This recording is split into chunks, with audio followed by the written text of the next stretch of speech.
Layout క్రమబద్దీకరణ పథకం ద్వారా 8,800 కోట్ల ఆదాయాన్ని పొందాలని అధికారులు అంచనాలు రూపొందించారు. 2020లో తెలంగాణ వ్యాప్తంగా వచ్చిన 25.68 లక్షల దరఖాస్తుల్లో సుమారు 20 లక్షల మంది ఫీజు చెల్లించినా ఈ మొత్తం వస్తుందని లెక్కగట్టారు. ఎల్ఆర్ఎస్ పథకానికి గత ఆగస్టులో ప్రభుత్వం గ్రీన్ సిగ్నల్ ఇచ్చినప్పటికీ పెద్దగా పురోగతి కనిపించలేదు. ఈ నేపథ్యంలో మార్చి 31 వరకు 25% రాయితీ ఇస్తూ గతంలో ఇచ్చిన ఉత్తర్వుల్లో కొన్ని సవరణలు చేసి పెండింగ్ దరఖాస్తుల ప్రక్రియను వేగవంతం చేయడానికి సర్కార్ చర్యలు చేపట్టింది. రాయితీని ఎక్కువ మంది సద్వినియోగం చేసుకోవాలనే ఉద్దేశంతో ఫీజు చెల్లించాలని 20 లక్షల దరఖాస్తులకు ఒకేసారి లేఖలు పంపింది. మొత్తం దరఖాస్తులో నిషేధిత భూముల పరిధిలో 2.50 లక్షల దరఖాస్తులు, జలవనరులకు ఆనుకుని ఉన్న వాటికి సంబంధించి 1.60 లక్షల దరఖాస్తులు, ఇతర సాంకేతిక కారణాలతో మరికొన్ని కలిపి సుమారు 5 లక్షలకు పైగా దరఖాస్తులను అధికారులు పెండింగ్లో పెట్టారు.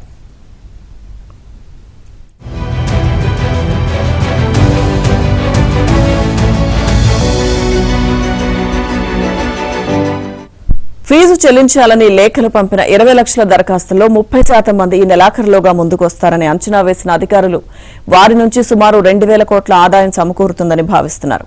గత 3 వారాల్లో రాయితీ పథకం కింద 1,25,723 మంది ఫీజు చెల్లించగా శుక్రవారం రాత్రి 12 గంటల వరకు 500 కోట్ల ఆదాయం వచ్చింది.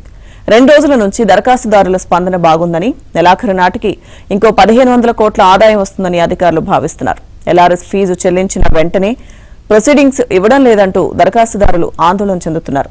ప్రభుత్వం ఇచ్చిన ఉత్తర్వుల్లో 10 రోజుల వ్యవధిలో ప్రొసీడింగ్స్ ఇస్తామని చెప్పినా కొన్ని ప్రాంతాల్లో ఈ విషయంలో దరఖాస్తుదారులకు తలెత్తుతున్న సందేహాలను క్షేత్రస్థాయి అధికారులు నివృత్తి చేయడం లేదన్న విమర్శలున్నాయి. ఫీజులు చెల్లించినా ప్రొసీడింగ్స్ ఎందుకు ఇవ్వడం లేదంటూ దరఖాస్తుదారులు 3 రోజుల క్రితం ఖైరతాబాద్ జోనల్ కార్యాలయంలో ఆందోళన చేశారు.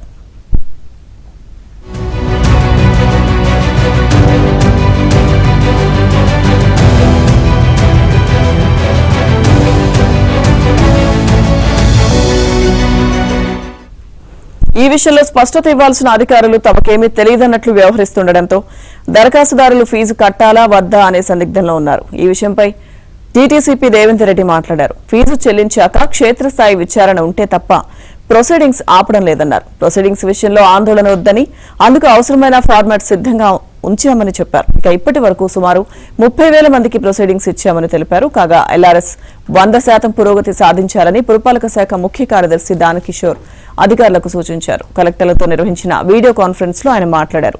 సామాజిక మాధ్యమాలు, మీడియా ద్వారా ప్రచార కార్యక్రమాలు నిర్వహించాలని ఆదేశించారు.